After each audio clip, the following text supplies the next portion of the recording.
What if I told you most Linux servers don't get hacked, they get misconfigured? And one command is responsible for both security and insecurity in Linux. That command is chmod. Chmod stands for change mode. It controls who can read, write, and execute files and directories. In simple terms, chmod decides who can open a file, who can modify it, and who can run it. This is the first line of defense in Linux security.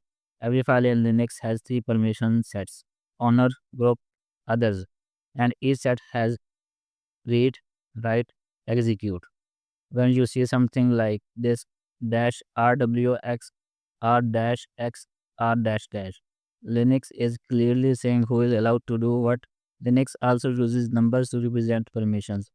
Read equals 4, write equals 2, execute equals 1. Add them together.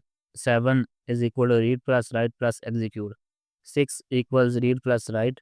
5 is equal to read plus execute.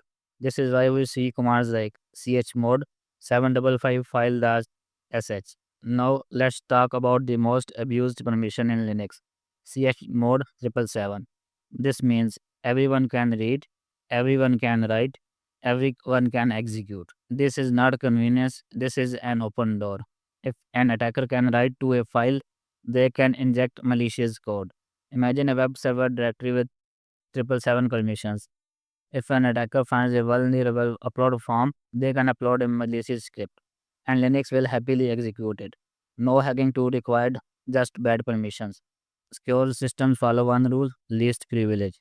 Examples: chmod 644 config.txt, chmod 755 script.sh. Permissions that are absolutely required, nothing more. Cybersecurity is not about tools, it's about control, and chmod is control. If you understand permissions, you understand how attackers think. In next video, we will see how ownership works using chown and how attackers abuse missed on files. Subscribe if you want to learn cybersecurity the right way from the ground up.